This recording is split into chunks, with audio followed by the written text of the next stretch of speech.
E aí, gente, tudo bem? Estou aqui para falar de HTML e CSS nesse vídeo de CSS interno. Então, como é que a gente coloca CSS dentro do documento HTML com a intenção de configurar o documento como um todo e não apenas pequenas partes do documento. A gente usa uma tag, que é a tag style. Ela pode ser posta em qualquer lugar do documento e ela vai atingir o que tiver depois dela. Então, se eu colocar o style aqui, por exemplo, né?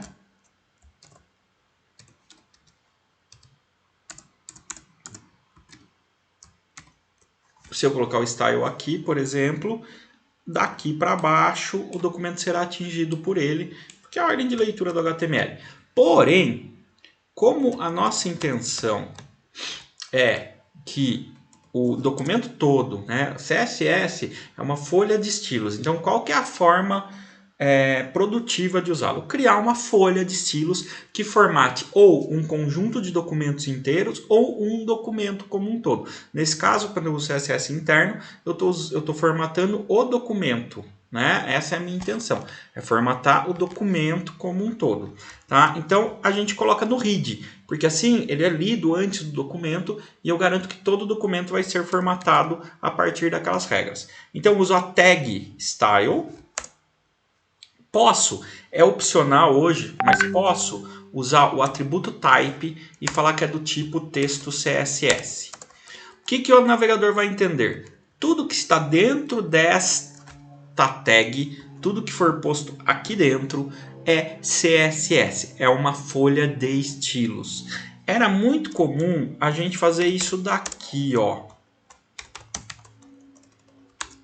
Colocar um sinal de comentário HTML abrindo e fechando junto com style.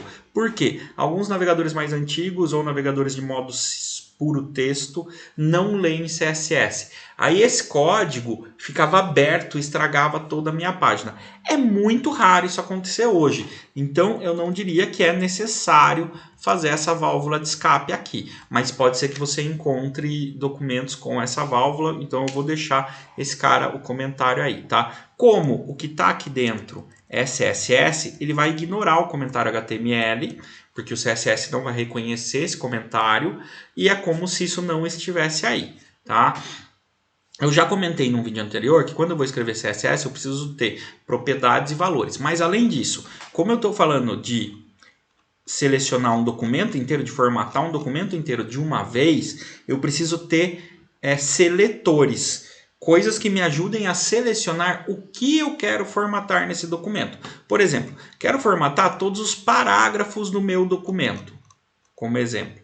O meu seletor vai ser escrito assim, ó, nome da tag, que é a tag P, abre e fecha chaves. Isso é um seletor da tag, seletor de objeto, um seletor de elemento, nesse caso do elemento P. Então, todas as regras de CSS que eu escrever entre as chaves serão aplicadas em todos os parágrafos deste documento, exceto aqueles que já têm uma configuração que impeçam isso.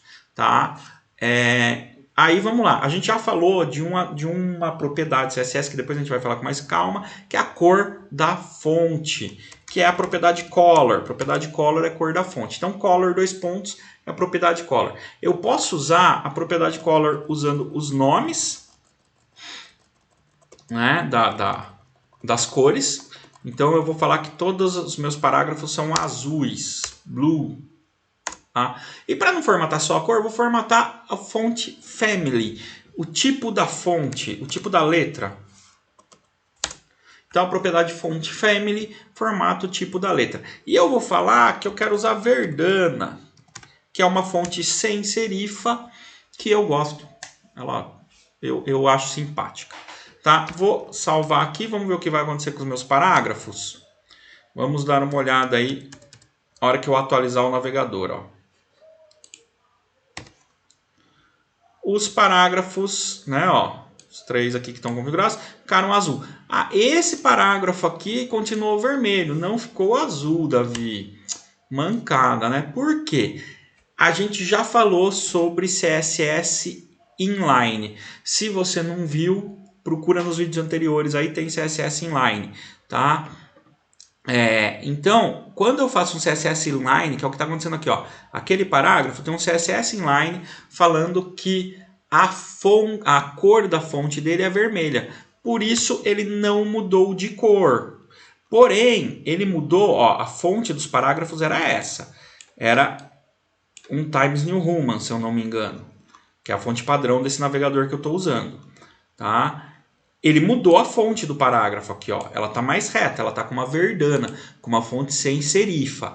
Por que que ele não mudou a cor, mas mudou a fonte? Ele não mudou a cor porque tinha um CSS inline dizendo que tinha que ser vermelho. Então, assim, ó, o CSS mais perto do elemento manda mais. O CSS inline é o mais perto possível. Então, ele manda mais do que o CSS da página, né, do que o CSS interno.